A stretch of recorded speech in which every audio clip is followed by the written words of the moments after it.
সবাইকে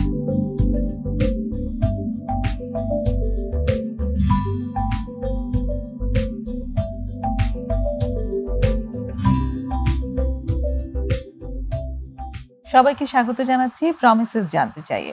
আমি নুজাত ই রহমান আপনাদের সাথে আজ আছি আর একটি নতুন বিশেষ বিষয় নিয়ে আজকে আলোচনা করব। সঙ্গে যিনি আছেন তাকে আগে পরিচয় করিয়ে দিতে চাই। তিনি হচ্ছেন সাইকোথেরাপিস্ট ইসরাত জাহান বিথি। তিনি অ্যাসিড সার্ভাইভার্স ফাউন্ডেশনে কাজ করছেন। সুপ্রিয় দর্শক, আজ আমাদের আলোচনার বিষয় অ্যাসিড সার্ভাইভার মানে অ্যাসিড বার্ন সার্ভাইভার যারা আছেন তাদের মানসিক স্বাস্থ্য এই বিষয়ে। বিথি আপা, আপনাকে স্বাগতম আমাদের স্টুডিওতে। কেমন আছেন? আচ্ছা, আলহামদুলিল্লাহ ভালো আছি। এই যে অ্যাসিড বার্ন, এটি তো অ্যাকচুয়ালি একটা নির্যাতন, একটা সময় ভীষণভাবে একটা সামাজিক ব্যাধি হিসেবে এটা ছিল, দেখা গেছে। তো এই রকম একটা নির্যাতনের পর একজন মানুষের জীবনটাই আসলে পাল্টে যায়। আপনি কাজ করছেন আসলে তাদেরই নিয়ে।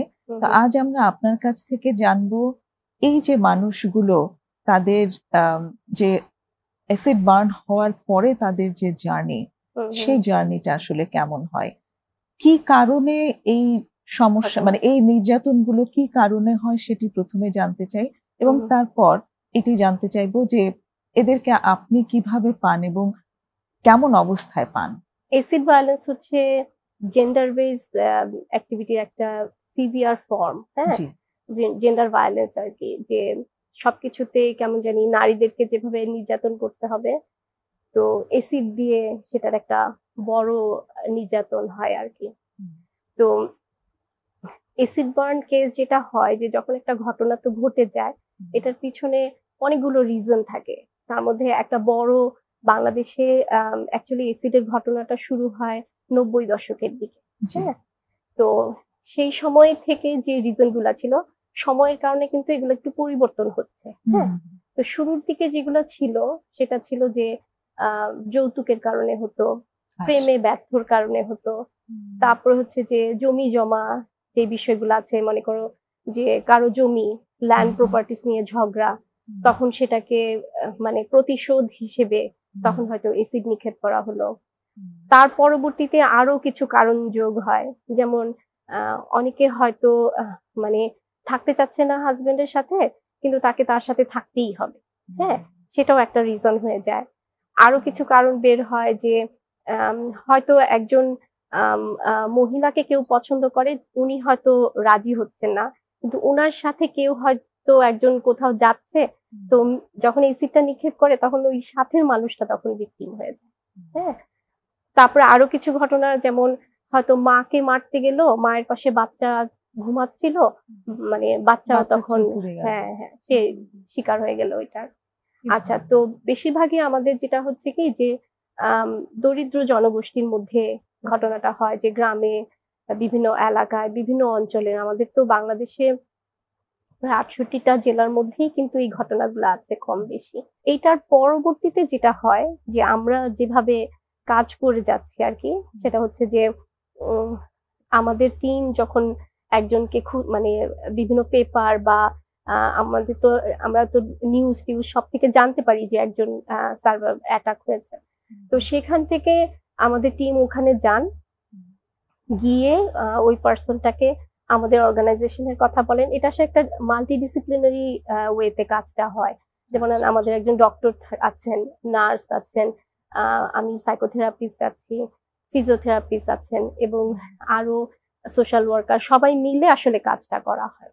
তো প্রথমে যখন হয় তখন তো আসলে এটা ফিজিক্যাল অ্যাটাকটা বেশি হয়। হ্যাঁ, কাউকে যখন অ্যাসিডটা মানে মারা হয়, কারো হয়তো ফেসটা একদম নষ্ট হয়ে যায়। হ্যাঁ, একটু ইমপ্যাক্ট গুলো আমি জানতে চাই, যে এই ধরনের একটা ভায়োলেন্সের পর এই মানুষগুলোর উপরে সেটার ইমপ্যাক্ট কি পড়ে?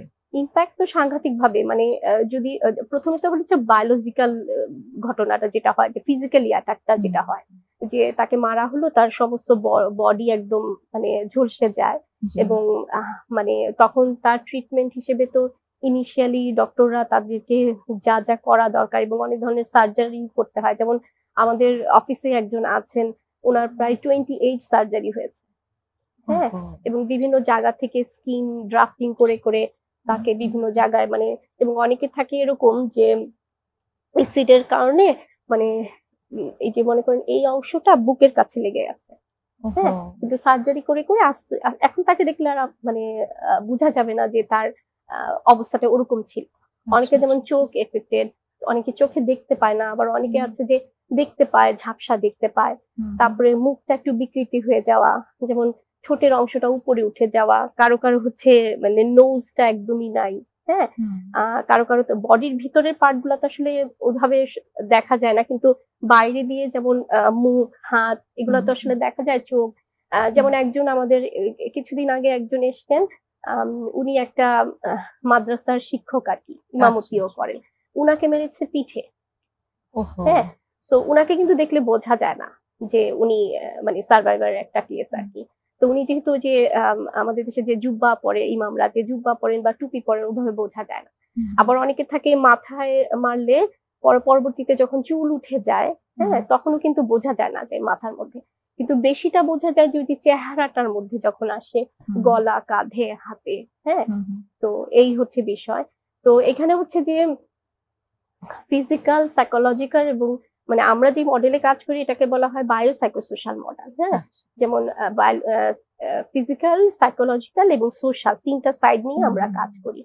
তো সাইকোলজিক্যাল ইম্প্যাক্টটা যেটা হয় সেটা হচ্ছে যে প্রথমে তো শারীরিক বিষয়টা নিয়ে তাকে সাফার করে বেশ কিছুদিন, এবং পরবর্তীতে যখন আমরা কাছে পাই অনেকদিন পরে, আসলে মানে কেসটা ৩-৪ মাস গেলে যখন সে নিজে একটু একটু অবস্থাটাই, তবে একদম শুরুতে ফার্স্ট এইড হিসেবে ওই যে সাইকোলজির ফার্স্ট এইডটা দেওয়া হয়, তার সাথে এমনি যে কথা বলা, হ্যাঁ, তার সাথে মানে একটু যে হ্যাঁ আমরা তোমার সাথে আছি, হ্যাঁ, সেই সাপোর্টটা তাকে দেওয়া হয়।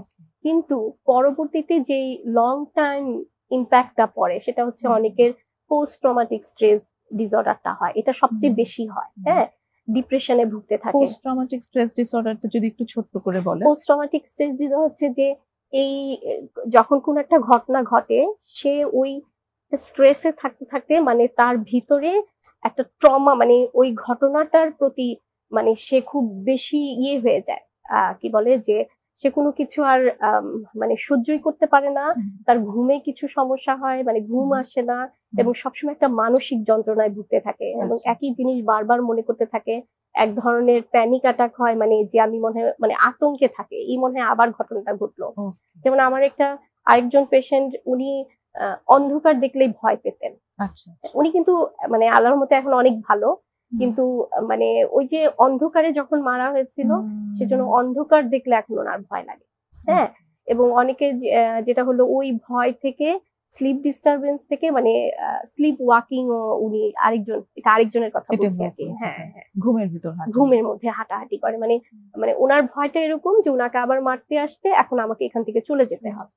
হ্যাঁ, সো এগুলা হচ্ছে যে প্রচন্ড ভয়ের মধ্যে থাকে, সবসময় একটা আতঙ্ক কাজ করে, অনেকে তো হতাশায় ভুগে, অনেকে মরে যেতে চায়। একটা কেস ঘটেছে সুইসাইড। হ্যাঁ, এবং অনেক মানুষেরই সুইসাইডিয়াল থটটা অনেক বেশি, কারণ সমাজের সাথে, কারণ এটা তো হচ্ছে একদম ফিজিক্যালি ড্যামেজটা দেখা যায়, তো যে তাকে কিভাবে তার মানে সে তো আসলে মেইন স্ট্রিম মানুষের মধ্যে নাই। হ্যাঁ, তখন হচ্ছে যে সমাজ তাকে মেনে নিতে চায় না। যেমন একজন পেশেন্ট বলছিলেন যে সে কাজ করতে চায়, মানে বাসা বাড়িতে যে কাজ করতে চায়, কিন্তু তাকে নিতে চায় না, কারণ হচ্ছে যে সে হচ্ছে তার চেহারা দেখলে, মানে যে বাসায় কাজ করতে চেয়েছেন সেই বাসার মানে ভদ্রমহিলা বলেছেন যে তোমাকে দেখলে আমার বাচ্চারা ভয় পায়। হ্যাঁ, ইভেন তার বাচ্চারাও কিন্তু তাকে ভয় পায়। হ্যাঁ, এবং অনেকদিন উনি, তখন আমি বলেছিলাম আর কি যে তাহলে আপনি কি করছেন, তখন বলছে যে আমি সবসময় মুখ ঢেকে রাখতাম। হ্যাঁ, খালি মুখ ঢেকে চোখটা বের করে রাখতাম, যে এবং কথা বলতাম যাতে ওরা আমাকে দেখতে না পায়।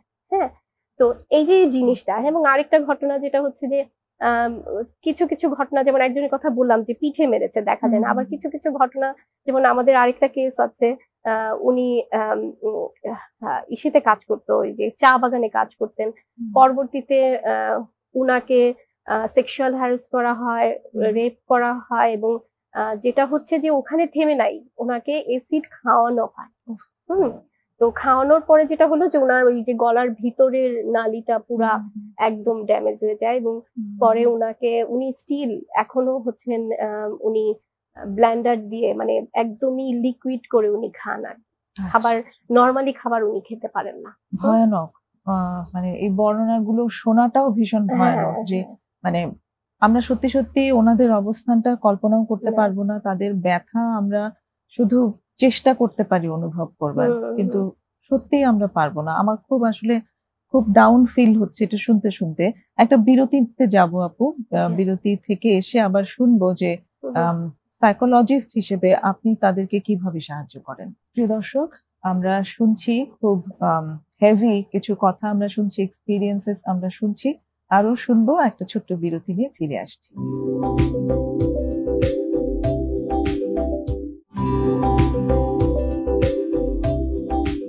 প্রিয় দর্শক, ফিরে এসেছি আমরা প্রমিসেস জানতে চাই একটা ছোট্ট বিরতি নিয়ে। আজ কথা হচ্ছে অ্যাসিড বার্ন সার্ভাইভারদের মানসিক স্বাস্থ্য নিয়ে ইসরাত জাহান বিথির সাথে। কি ধরনের অভিজ্ঞতা আপনি পেয়েছেন তার কিছু শুনছিলাম আমরা। যেটা যে প্রশ্নটা রেখে অ্যাকচুয়ালি বিরতিতে গিয়েছিলাম যে এই যে মানুষগুলোকে যখন আপনি পান, তারা বার্ন হয়েছে, ঝলসে গেছে তাদের শরীর, তারা আপনি বলছিলেন যেমন যে তারা মেইন স্ট্রিমের মানুষ হিসেবে আসলে নেই, অত্যন্ত ভগ্ন দশা, তখন তাদের সাথে কিভাবে কাজ করেন আপনারা?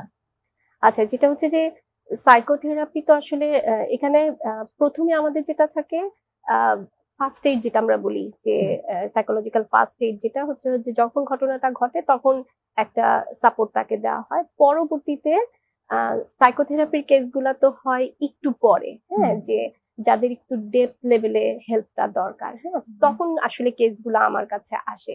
মানে যাদের সাথে অলরেডি ঘটনাটা 1 বছরের উপরে হয়ে গেছে এবং সে তখন এসে ফিল করছে তার কিছু সমস্যা।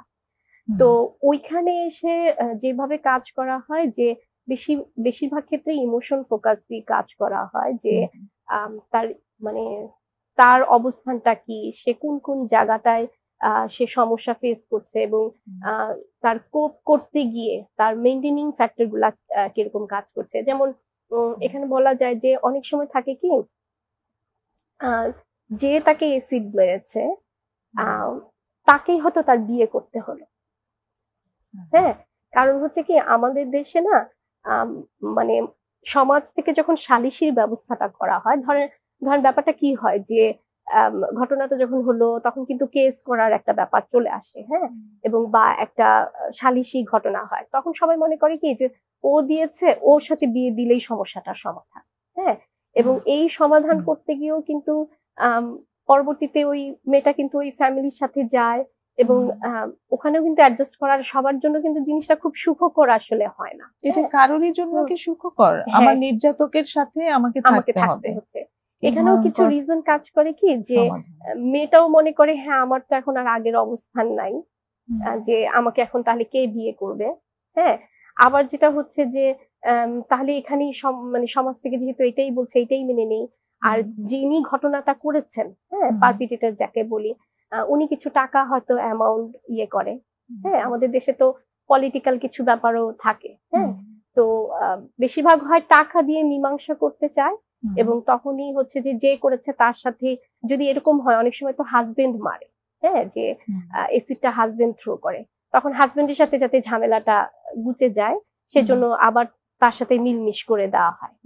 কিছু কেসে এরকম ঘটনা হয় যে শাস্তি এড়ানোর জন্য এবং কারণ এটা তো মানে এটা 2002 সালে কিন্তু এসিড দমন একটা হয়, আইন হয়েছে, হ্যাঁ, শুরুর দিকে যেমন 99 থেকে আমাদের অর্গানাইজেশনটা কাজ করে যাচ্ছে, তো তখন যেমন অনেক কেস হতো, বছরে প্রায় 300-400 কেস কিন্তু আসতো, এখন কিন্তু এটা অনেক কমে গেছে বিকজ ওই আইনটা হওয়ার কারণে, হ্যাঁ, এবং বেশ কিছু নীতিমালা তৈরি হয়েছে, হ্যাঁ, এসিটা যে সেল হবে মানে এটা নিয়ন্ত্রণ করা আর কিছু।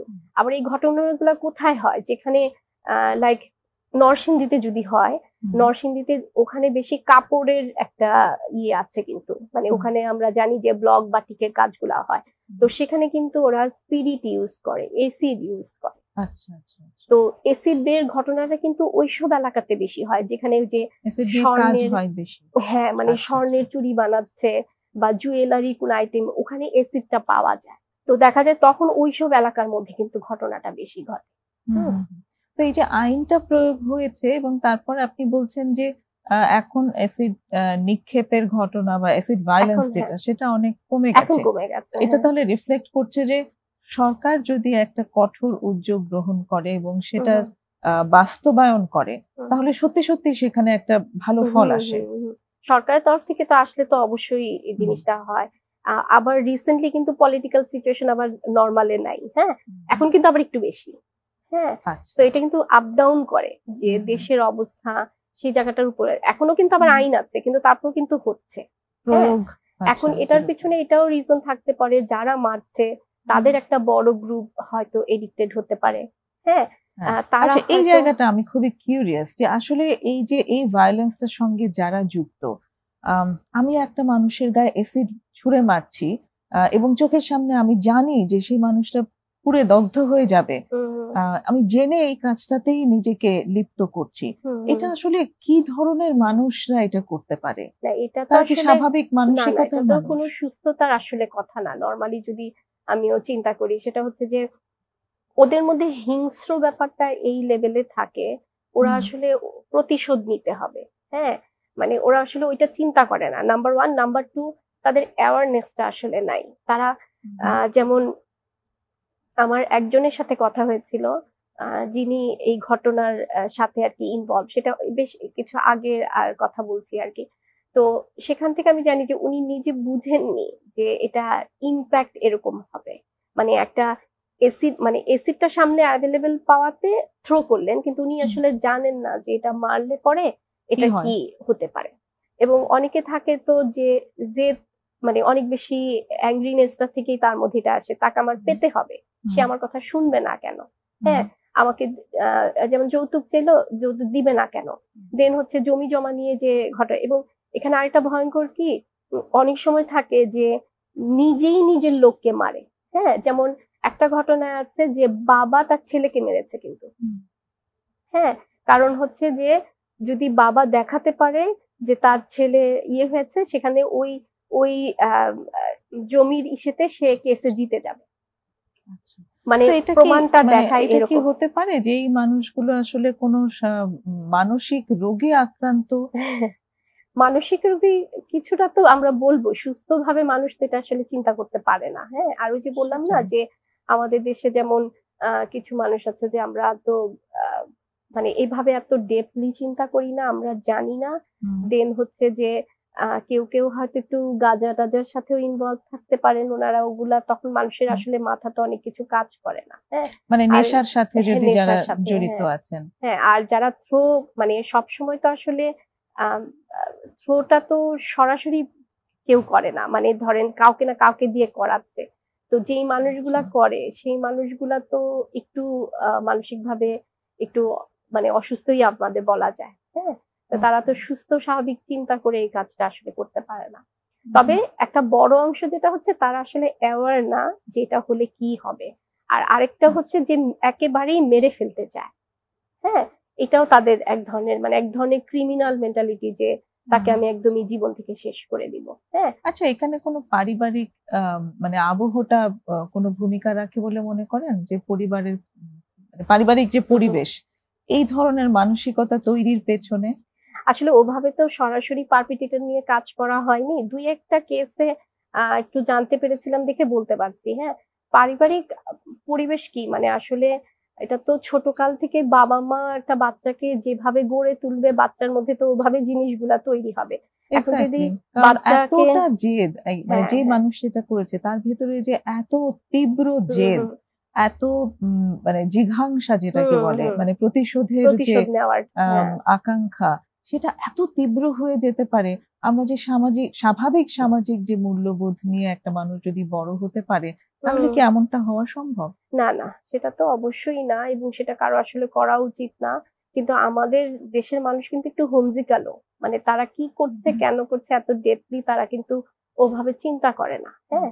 গ্রামের সাইডের মানুষ তো আরোই বেশি চিন্তা করে না, মনে করে যে এটা মানে এটা সামনে পেয়েছে থ্রো করি, তারপরে যা হওয়ার হবে, হ্যাঁ। এবং সেটার জন্য যে সেই মানুষটার পুরো লাইফ লং ইস্যু হয়ে যেতে পারে, এটা আসলে যেমন একটা ঘটনা এরকম ছিল যে ওই যেটা বললাম যে বাবা তার ছেলেকে মেরেছে, সে মারতে কিন্তু সে নিজেও ভিকটিম ছিল, সেও কিন্তু সার্ভাইভার ছিল, হ্যাঁ। পরবর্তীতে মানে উনি ফিল করেছেন যে এটা ওনার করা উচিত হয়নি, কারণ উনি তো নিজে ওটা ভিতর দিয়ে গিয়েছেন। কিন্তু এরকম তো সবাই তো খালি দেখে যে মানে ওর লাইফটা আমি হেল করে দিব। হ্যাঁ, ওই প্রতিশোধ নেওয়ার এটা তো আসলে কোনো সুস্থতার আসলে লক্ষণ না। হ্যাঁ, একটা মানুষকে আমি বকা দিতে পারি, তার সাথে ওইটা নিয়ে আমি আলোচনা করতে পারি। আরেকটা জিনিস হচ্ছে যে জোর করে কেন আমাকে আদায় করে নিতে হবে? হ্যাঁ, জোর করাকরিটাই তো আসলে ঠিক না। হ্যাঁ, এক্স্যাক্টলি। আরেকটা বিরতির সময় হয়ে এলো, এসে আবার কথা হচ্ছে। দর্শক, আরেকটা বিরতি নেব, আশা করি সঙ্গেই থাকবেন।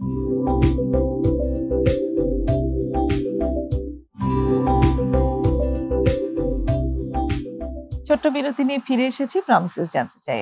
আজ কথা হচ্ছে সাইকোথেরাপিস্ট ইসরাত জাহান বিথির সাথে অ্যাসিড বার্ন সার্ভাইভারদের মানসিক স্বাস্থ্য এই বিষয়ের উপর। আপু, এইবারে আমি যে জায়গাটাতে আসতে চাই সেটা হচ্ছে যে আপনি বলেছেন যে একটা মাল্টিডিসিপ্লিনারি ফর্মে আসলে অ্যাসিড বার্ন যারা থাকে, মানে বার্নের যারা রোগী, তাদেরকে একটা সাহায্যটা দিতে হয়। তো এই মাল্টিডিসিপ্লিনারি ট্রিটমেন্টটা সম্পর্কে যদি একটু বলেন। আচ্ছা, মাল্টিডিসিপ্লিনারি ট্রিটমেন্ট হচ্ছে যে এখানে একটা গ্রুপ থাকবে, যে গ্রুপের মধ্যে প্রথমে তো একটা রেস্কিউ টিম থাকে। হ্যাঁ, পরবর্তীতে একজন ডক্টর থাকতে হবে, একজন হচ্ছে নার্স থাকতে হবে, দেন হচ্ছে একজন সাইকোথেরাপিস্ট থাকবেন, একজন হচ্ছে ফিজিওথেরাপিস্ট থাকবেন, কারণ ফিজিক্যালও কিন্তু অনেক কিছু হয়, সে জায়গায় ফিজিওথেরাপিস্টের একটা ভূমিকা থাকে। দেন হচ্ছে একজন সার্জন থাকতে পারেন, যাকে ওই যে সবসময় কিছু সার্জারি করতে হয়, তার ড্রাফটিং করা টরা সেগুলোর একটা বিষয় থাকে। এছাড়া কিছু সোশ্যাল ওয়ার্কার থাকেন। এই অনেকগুলা মানুষ একসাথে মিলে যখন যার যে জায়গাটা প্রয়োজন তখন তাকে সেই জায়গাটায় হেল্প করবে। হ্যাঁ, তো একসাথে মিলে এই অ্যাপ্রোচটায় কাজ করা হয়। যে কোনো বার্ন, এটা অ্যাসিড বার্নও হতে পারে, আদার বার্নও হতে পারে। হ্যাঁ, সো একটা বার্নের ক্ষেত্রে তখন এই জিনিসটা, এবং যখন নাকি মেডিকেল ট্রিটমেন্টটা যায়, মেডিকেল টিমটা যায়, তো প্রথমে তো হচ্ছে তার বার্নের জায়গাগুলা, সেই জায়গাটা নিয়ে ডক্টররা কাজ করে। এবং এটা প্রায় এখানে একটা বড় ফ্যাক্টর হচ্ছে এদেরকে প্রেসার গার্মেন্টস বলে একটা ইয়ে আছে। হ্যাঁ, কিছু কাপড় আছে, যেমন বার্ন হওয়ার পরে তাদের শরীরের অংশগুলো কিন্তু ফুলে ওঠে। হ্যাঁ, স্কিন গুলা কিন্তু এরকম ফুলে ওঠে। তখন ওই প্রেসার গার্মেন্টস হচ্ছে, এটা হচ্ছে কিছুটা ইলাস্টিকের মতো। হ্যাঁ, তো সেই কাপড়টা দিয়ে, মানে কারো যদি এতটুকু অংশ বার্ন হয়, এটা হচ্ছে আবার কিছু মানে এটা হচ্ছে কি বলে যে আপনাকে বুঝতে হবে যে কতটুকু লাগবে, তার মাপ অনুযায়ী আর কি, ওই জায়গাটা টাইট করে যাতে মানে ব্যান্ড করতে পারে। তো ওই কাপড়টা দিয়ে আবার বেঁধে রাখতে হয়। শুধুমাত্র ঘুমানোর সময় আমরা জানি যে আমরা সবকিছু একটু লুজ করে ঘুমাবো, তা না হলে জিনিসটা অনেক ফুলে যাবে। মানে ওটাকে নর্মাল করার জন্য স্কিনটাকে তখন এটা করতে হয়। তবে এটা প্রায় 6 থেকে 1 বছর পরের ঘটনা, কিন্তু স্কিন গুলা কিন্তু হয়, কিন্তু ইনিশিয়ালি তো বার্নের ট্রিটমেন্ট গুলাই করা হয়। একজন প্রথমে যে, এবং তাকে কোন কোন জায়গায় ড্রাফটিং করতে হবে, তার কোন অংশটাকে কিভাবে, মানে ডাক্তাররা তো এটা চেষ্টা করে যান যে কতটুকু তাকে নর্মালাইজ করা যায়। এবং কিছু কিছু সার্জারি কিন্তু আবার সঙ্গে সঙ্গে করা যায় না। হ্যাঁ, যেমন আমি একটা কেসের কথা বললাম যে একজনের এই অংশটা এইখানে লাগানো ছিল, কিন্তু কারণ কি হয়, যখন এই ধরনের বার্নের ঘটনা হয়, এসিড বা যে কোনো, তখন হয় কি প্রচুর পানি ঢালতে হয়। অ্যাকচুয়ালি পানি কিন্তু হচ্ছে ট্রিটমেন্টের একটা বড় পার্ট। হ্যাঁ, তো আমরা তো অনেক সময় আসলে জানি না, পানি না দেওয়ার কারণে হয় কি, আবার অনেকে কি থাকে, খালি ফিল করে যে আমার বার্ন হচ্ছে, আমার মানে বডিটা জ্বলতেছে। হ্যাঁ, তখন আমরা কি করি, মুখ দিয়ে এরকম করতে থাকি না, তো আর ওই জিনিসটা যখন ওই যে ইয়ে হয়ে গড়িয়ে এদিকে চলে আসে না, তখন ওই অংশগুলোও কিন্তু পুড়ে যায়। ঠিক আছে, তো তখনই কিন্তু মানে ওই সময়টা বোঝা যায় না, কিন্তু এটা তো একদম টোটালি স্কিনটাকে একদম ম্যাশ করে ফেলে। হ্যাঁ, তো এই জায়গাটায় তখন হচ্ছে যে ডক্টররা তো নানান ডাক্তারি হেল্পটা দেন, আর আমাদের কাজটা আসলে কিছুদিন পরে হয়, কারণ এটা কিন্তু একটা লং টাইম একটা ক্রনিক ডিজিজের মতো থাকে, এবং একটা পেশেন্টের কিন্তু এটা আজীবন সমস্যা। আচ্ছা, এটা কিন্তু তার মানে আপনার কথা থেকে আরেকটা ক্লু পেলাম, সেটা হচ্ছে যে এই ট্রিটমেন্টটা মানে বার্ন শুকিয়ে যাওয়ার পর তার হয়তো সব সার্জারিও শেষ হয়ে গেল, কিন্তু তারপরও আসলে তাকে কিছু ডিফিকাল্টির ভেতর দিয়ে যেতে হয়। যেমন আপনি বললেন যে স্কিনটা এরকম ফুলে ওঠে, সেটা আপনি বলছেন যে শুকিয়ে যাওয়ার পর তার এই ধরনের সমস্যাগুলো হয়। হ্যাঁ, ওই প্রেসার গার্মেন্ট যে কাপড়টা সেটা দিয়েও কিন্তু তাকে ওই জায়গাটা বেঁধে রাখতে হয়, বেঁধে রাখতে রাখতে ওই জায়গাটা আস্তে আস্তে আস্তে নেমে যায়। হ্যাঁ, এরকম আর মেনটেন করতে হয়। এবং এখনকার সময়ে কিন্তু একটা বড় ইস্যু হয়ে যাচ্ছে যারা বেঁচে আছে, হ্যাঁ, তারা কিভাবে সার্ভাইভ করবে, কারণ এই জায়গাটাতে আসতে মানে সেখানে কি একটা পুনর্বাসনের ব্যাপার আছে। হ্যাঁ, তাদের কিন্তু আসলে কি মানে ঘটনার যখন হয় সবাই কিন্তু ওরিড থাকে দিতে হবে, কিন্তু তারপরের ফেজগুলো কিন্তু আরো বেশি খারাপ। একটা মানুষ কিন্তু আজীবন সেই ট্রমাটার ভিতর দিয়ে যায়, তার কিন্তু ওই ভয়টা মানে যায় না। যেমন আমি অন্য একটা কেসের কথা বলি, সেটা হচ্ছে যে ওই ছেলেটার যখন বয়স ছিল 10, তখন সে মানে তাদের পারিবারিক কারণে এসিডের ইয়ে হয়। হ্যাঁ, তো হওয়ার কারণে ও যখন ছোট ছিল তখন কিন্তু সে বুঝেনি যে ওর চেহারা একটু অন্যরকম হয়ে গেছে, লোকজন কি বলবে সেটা না। কিন্তু সে যখন নাকি একটু বড় হচ্ছিল, হ্যাঁ, 15-16 বছর যখন হলো, তখন হলো কি লোকজন ওকে দেখলেই বলে যে তোকে দেখতে এরকম দেখা যায়, যত নোংরা কথা যত বলে সেরকম, তোর চেহারা এরকম হয়ে গেছে। তখন তার মধ্যে ডিপ্রেশনটা চলে আসে। হ্যাঁ, কারণ তখন তো সে বুঝে। হ্যাঁ, এবং সেই সময়টাই কিন্তু সাইকোথেরাপিস্টের কাজটা অনেক বেশি, একটা মানসিক স্বাস্থ্যের লোকজনের কাজগুলো কিন্তু সেই সময় এসে থাকে। এবং আমার ওই কেসের ক্ষেত্রে যেটা ছিল, এখন অনেকখানি সাকসেসফুলি আমি হ্যান্ডেল করছি, যে শুরুতে সে একদমই কথা বলতো না কারোর সাথে। হ্যাঁ, তো এখন যেটা হচ্ছে যে সে কিন্তু এখন মানে তার সাথে কথা বলতে বলতে, আমরা সাইকোথেরাপিতে যেভাবে কাজ করি, কগনিটিভ বিহেভিয়ার কাজ করি বা ইমোশন ফোকাস কাজ করি, তাকে কিছু স্কিল ট্রেনিং এর মধ্যে নিয়ে আসছি। হ্যাঁ, কিছু কি বলে যে একটু গ্রুপ সেশনের মধ্যে নিয়ে আসছি। হ্যাঁ, তার কথাগুলা তার যত বেশি হিল হচ্ছে, তত বেশি বলতে বলতে এখন যেটা হচ্ছে যে এখন কিন্তু সে মানুষের সাথে কথা বলে, হাসি দেয়। হ্যাঁ, তো মানে এটা কিন্তু শুরুতে আসলে ছিল না। হ্যাঁ, তারপর সে আমাকে বলছে যে বাইরে গেলে লোকজন, সবচেয়ে বড় জিনিস হচ্ছে লোকজন খুব বুলিং করে, নানান ধরনের নেগেটিভ কমেন্ট করে। শুধু তাই না, এই যে চোখের দৃষ্টি, হয়তো কেউ কিছু বলছি না কিন্তু আমি তাকাচ্ছি খুব অদ্ভুত ভাবে তার দিকে, খুব ন্যাচারালি সেই তাকানোটা চলে আসে এবং সেটা তো বোঝা যায় যে আমার দিকে একটু ভিন্ন ভাবে তাকিয়েছে। তাদের কষ্টটা এখানেই যে যেমন গভর্নমেন্ট লেভেলে প্রতিবন্ধী ভাতা আছে। হ্যাঁ, কিন্তু ওদের কথা হচ্ছে যে সার্ভাইভার যেটা বলে যে আমি তো প্রতিবন্ধী হয়ে আসিনি, আমাকে তো ইচ্ছাকৃত ভাবে জিনিসটার মধ্যে ঢুকানো হয়েছে। হ্যাঁ, সো এটা হচ্ছে যদি ওই যে ডোমেস্টিক ভায়োলেন্সের ঘটনাগুলো হয় তখন, কিন্তু কিছু ঘটনা আছে না যে বার্ন হলো, তখন তার চেহারা সব নষ্ট হয়ে গেল, তখনও কিন্তু সে অ্যাকচুয়ালি প্রতিবন্ধী না, মানে সেটা একটা ঘটনার শিকারের মধ্যে গিয়ে পড়ে। তো এই জন্য তারা চায় যে এসিড বার্নদের জন্য বা বার্নদের জন্য যদি আলাদা কোনো ভাতার ব্যবস্থা থাকে। হ্যাঁ, এবং তারা যেন মেইন স্ট্রিমের লোকজনের সাথে কাজ করতে পারে। যেমন অনেক জায়গায় আছে যে ওদেরকে নিতে চায় না লোকজন, জবে নিতে চায় না, কোনো কাজে নিতে চায় না। সো ওই জায়গাটায় আসলে আমার মনে হয় একটু কাজ করলে ভালো। এবং যদি সরকারিভাবে একটা নজর দেওয়া শুরু হয়। হ্যাঁ, বেসরকারিভাবে লোকজন এগিয়ে আসতে পারে যদি এটাকে একটু গুরুত্ব দেয়।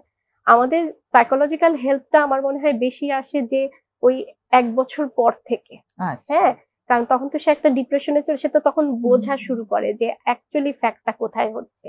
কারণ তখন হয় কি, জিনিসগুলো তো অনেকখানি নর্মাল হয় এবং নর্মাল হয়ে সে বুঝে ও আচ্ছা আমি আর চোখে দেখতে পাবো না, আমি আর এটা করতে পারবো না, তখন হয় কি তার মধ্যে হতাশাটা ঢুকে যায়। আপনার অর্গানাইজেশন থেকে তো সবাইকে আপনারা সাপোর্ট দিতে পারেন এরকমটা না, কোথায় কোথায় আসলে এই হেল্পটা তারা পেতে পারে? এখন আমাদের দেশে তো কিছু ইউনিট হয়েছে, আর সাইকোলজিস্টরা বিভিন্ন জায়গায় কাজ করছে। হ্যাঁ, যেমন আমরা প্রথমেই যদি বলি, মেন্টাল হেলথ ইনস্টিটিউট আছে বাংলাদেশে, জাতীয় মানসিক হাসপাতাল আছে, পিজি হাসপাতাল আছে, ঢাকা মেডিকেল আছে, সমস্ত মেডিকেল গুলাতে কিন্তু মানসিক স্বাস্থ্যের সেবাটা দেওয়া হয়। এছাড়া আমাদের ঢাকা ইউনিভার্সিটির ক্লিনিক্যাল সাইকোলজি ডিপার্টমেন্ট আছে, এডুকেশন সাইকোলজি ডিপার্টমেন্ট আছে, সেই জায়গাগুলোতেও যেতে পারে। বিভিন্ন ধরনের আমাদের দেশে বিভিন্ন ধরনের ড্রাগ এডিকশন সেন্টার গুলো আছে, সেখানেও কিন্তু মানসিক স্বাস্থ্যের সেবাগুলো দেওয়া হয়। হ্যাঁ, সো ওখানেও যেতে পারে, এমন না যে তার পার্টিকুলার ওই ইস্যুটার জন্য যেতে হবে, সেটা না, ওটার সাথে অন্য ফ্যাক্টর গুলোর জন্য তারা কিন্তু সেই জায়গাগুলো নিতে পারে। প্রাইভেট সেক্টরেও অনেক জায়গা হয়েছে, যেমন সীমান্ত স্কয়ারেও হয়েছে বাংলাদেশ সাইকিয়াট্রিক কেয়ার, সেটা হয়েছে, অনেক চেম্বার হয়েছে। তো সবাই যদি চায়, হ্যাঁ, তো এটাও নিতে পারে। আবার অনলাইনেও বেশ কিছু সার্ভিস হয়েছে, হ্যাঁ, সেখানেও নিতে পারে। যে মশাল মেন্টাল হেলথ একটা অর্গানাইজেশন আছে, দেন হচ্ছে যে আরো এরকম মাইন্ড স্পেস, হ্যাঁ, আমি সব নাম এখনো পুরোপুরি জানি না। তো এইসব জায়গাও চাইলে তারা হেল্প নিতে পারে। আচ্ছা, অনেক ধন্যবাদ। জানলাম আমরা। আরেকটা বিরতির সময় হয়ে এলো, এসে আবার কথা বলছি। দর্শক, নেব আরেকটা বিরতি, সঙ্গেই থাকুন।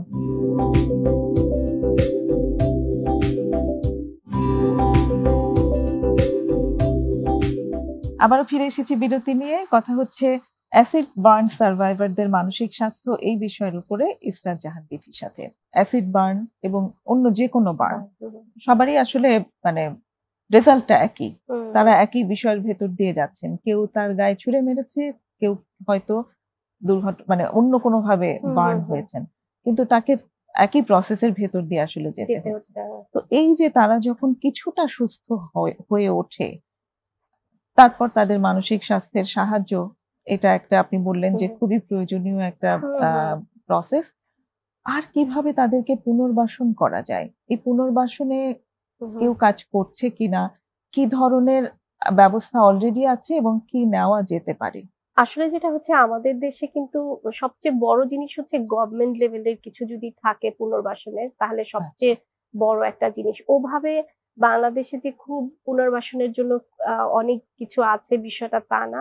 আমার কাছে লাগে গভর্নমেন্ট যদি এই সেক্টরটাকে আর একটু গুরুত্ব দেয়, একটু প্রায়োরিটি দেয়, যে হ্যাঁ, এনাদেরকে, যেমন সবাই কিন্তু এইটুকু শুধুই ভাবে যে বার্নের ঘটনাটা হলো, বা হ্যাঁ ওর মানে এই অবস্থাটা আছে, কিন্তু এর পরের স্টেপটা কিন্তু কেউ চিন্তা করে না, যে ওর লাইফ লং ইস্যু, ও কেমন করে বাকি জীবনটা পার করবে। হ্যাঁ, তো যেটা একটু আগেও আমি বলেছি যে যদি এরকম হয়, তাদের জন্য কোনো স্পেশাল ভাতার যদি কোনো একটা গভর্নমেন্ট লেভেলে থাকে। এছাড়া মানে নন গভর্নমেন্ট সাইড থেকেও আমার মনে হয় অনেকে যদি এগিয়ে আসে, হ্যাঁ, যে তাদের জন্য কোনো একটা বিভিন্ন ধরনের কি বলবো, যে রিহ্যাবের কথা যদি তারা চিন্তা করে, যেমন ওই হিসেবে আমি এসিড সার্ভাইভার ফাউন্ডেশনের কথা একটা বলতে পারি। যেমন তাদের একটা সিস্টেম হচ্ছে যে তাদের অফিসেই এই সার্ভাইভাররা যারা নাকি এখন অনেকখানি ভালো আছেন, তাদেরকে জব দিচ্ছেন। আচ্ছা, আমি ওভাবে বলতে পারবো, বাট অনেক পার্সন তারা এখানে কাজ করছে। হ্যাঁ, তো আমরা যদি এভাবে চিন্তা করি, প্রত্যেকটা অর্গানাইজেশনই যদি, সেটা গভর্নমেন্ট নন গভর্নমেন্ট হোক, তাদের জন্য যদি একটা জবের একটা সিস্টেম থাকে, যে ওরা মেইন স্ট্রিমে কাজ করতে পারবে। হ্যাঁ, এখন যেমন শুরুতেই মানুষ হয়তো একটা নেগেটিভ ওয়েতে দেখে যে না ওদেরকে নেওয়া যাবে না। হ্যাঁ, ওই জায়গাটা থেকে আমার মনে হয় মানুষের ওই মিথটা থেকে একটু যদি বের হয়ে আসে, হ্যাঁ, ওই জায়গাটা থেকে একটু বের হয়ে আসে, যে ওদেরকে পুনর্বাসন এভাবেই সম্ভব। বা ধরেন এন্টারপ্রেনারশিপের কাজগুলোও যদি করে যায়, হ্যাঁ, যে তাদেরকে বিভিন্ন ধরনের ট্রেনিং দিয়ে নানান ভাবে তাদেরকে স্কিল আপ করে, কারণ অনেকেই কিন্তু এরকম যে আমরা যেমন একটা কাজ করেছি, যে কিছু মানুষকে আমরা ট্রেন আপ করেছি সেলাইয়ের উপরে, হ্যাঁ, ব্লক বাটিপের উপরে।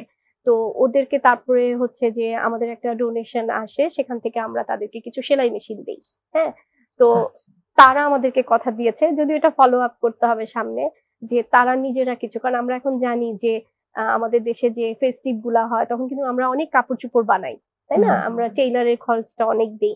তো কেউ যদি তার একটা সেলাই মেশিন দিয়ে করে, টেইলারিং এর কাজটা করে, সে কিন্তু অনেকখানি মানে ইনকাম করতে পারবে। এবং আমাদের উদাহরণ হিসেবে কিন্তু আমরা এরকম পাই, একজন আছে যে সে পার্লারের কাজ শিখেছে, সে নিজেই পার্লার দিয়েছে।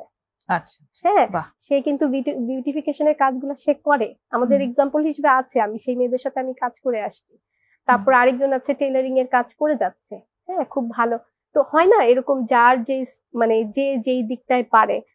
সামনে হয়তো আরো কিছু প্ল্যান আমরা রাখছি, যে যেমন ফুডের উপরে, হ্যাঁ, আমাদের এখন জানি যে অনেক ফুড কোর্ট পাওয়া, মানে ছোট ছোট বিজনেস এগুলা মানুষকে অনেক বেশি উৎসাহিত করবে। এই স্কিল গুলা দিয়ে তাদেরকে যদি আমরা পুনর্বাসন চিন্তা করতে পারি। সত্যিকার অর্থে তো বাংলাদেশ যেহেতু ভীষণ জনবহুল একটা দেশ, এখানে কেউ না কেউ কোনো ছোট কিছু নিয়ে স্টার্ট করলেও কিন্তু অনেক মানুষকে রিচ করতে পারে, এবং সেখানে বিজনেসটা অবশ্যই হওয়া সম্ভব। শুধুমাত্র তাকে এটা শিখিয়ে দেওয়া, স্কিলটা শেখানো, এবং তার হয়তো কিছু পুঁজির দরকার হতে পারে। তো এখানে আপনি একটা ভালো জিনিস বলেছেন, সেটা হচ্ছে যে আপনাদের মানে যে ডোনেশন, তো ডোনেশনের জায়গাটা আসলে খুব ইম্পর্টেন্ট, যে এই খাতে কিছু বরাদ্দ থাকা যাতে এই মানুষগুলোকে এই ট্রেনিং গুলো দেওয়া যায়, এবং তারা যদি ছোট কিছু শুরুও করতে চায় বা তাদের জন্য কিছু লোনের সিস্টেমে যদি থাকে, হ্যাঁ, যে তারাই হয়তো এটা আবার পে করে দিবে, ওরকম আমি এটা ব্যক্তিগতভাবে মনে করি যে ওরকম ইন্টারেস্ট না নিয়ে, কারণ ওরা তো আসলেই পারবে না, হ্যাঁ, তো তাদের যদি একটু জিরো ইন্টারেস্ট দিয়ে কোনোভাবে তাদেরকে একটা মানুষকে একটু হেল্প করা যায়, এই মানুষটা উঠে দাঁড়াবে। এক্স্যাক্টলি, সেই পুনর্বাসন বলতে ওটাই, যেমন মানে প্রমিসেস মেডিকেল যেমন হচ্ছে একটা রিহ্যাবিলিটেশন সেন্টার, এখানে মাদকাসক্তি এবং মানসিক রোগীদের পুনর্বাসন করা হয়, চিকিৎসা করা হয়, এবং তারপর যাতে তারা মেইন স্ট্রিমে ফেরত যেতে পারে সেই চেষ্টাটা করা হয়।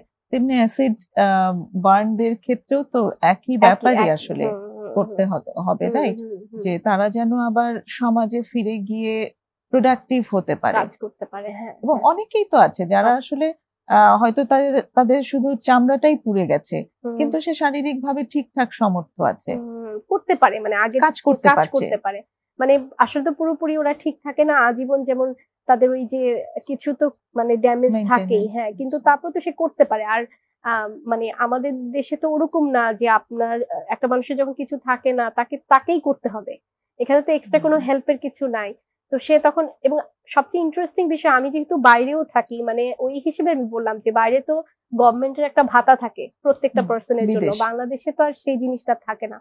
তো আমাদের দেশের মানুষ কিন্তু কর্মঠ, আমাদের দেশের মানুষ কিন্তু চায় কাজ করতে, আমাদের যেটা করতে হবে প্রপারলি ইউজ করতে হবে, মানুষগুলোকে একটু স্কিল করে দিয়ে তাদেরকে প্রপার সিস্টেমের মধ্যে একটু ঢুকাই দিতে হবে, এবং সেটার জন্য সরকারের সাথে বেসরকারি উদ্যোগ অনেক বেশি দরকার, দুই সাইডেই কাজ করতে হবে, গভর্নমেন্ট নন গভর্নমেন্ট দুই সাইডই সবাইকে এগিয়ে আসতে হবে, এবং সবাই আসলে বিষয়টাকে একটু প্রায়োরিটি দিতে হবে, একটু গুরুত্ব দিলে আমার মনে হয় এই মানুষগুলোর জন্য অনেক ভালো হবে।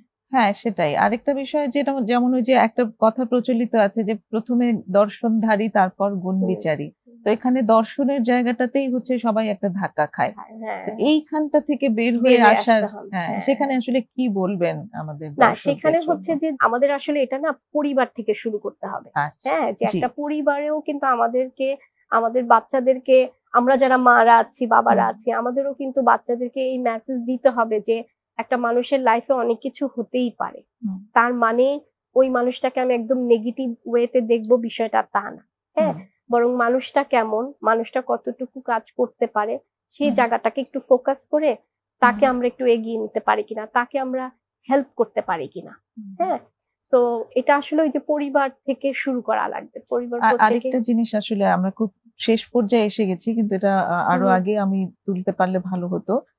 এই যে যারা বার্ন হচ্ছে তাদের যে পরিবার, তারা একটা বড় চ্যালেঞ্জের ভেতর দিয়ে যান, তো এইখানটাতে তাদের অ্যাকচুয়ালি যদি আপনি একটু বলেন যে তাদের অবস্থাটা কি থাকে এবং কি করা প্রয়োজন। তারাও তো আসলে ধরেন একটা পরিবারের জন্য তো এটা নেওয়াটাও আসলে ডিফিকাল্ট, হ্যাঁ, যেটা আমি কিন্তু শুরুতে একটা কেসের কথা বললাম যে তার যে সার্ভাইভারের কথা বলেছে, তার বাচ্চারা তার কাছে যেতে চাইতো না, হ্যাঁ, এবং তার ঘটনাটা ছিল তার হাজবেন্ডই কিন্তু তাকে এসিড মেরেছিল, হ্যাঁ, তো হাজবেন্ড তো মেরে চলে গেছে, হ্যাঁ, কিন্তু বাচ্চাগুলো কোথায় যাবে?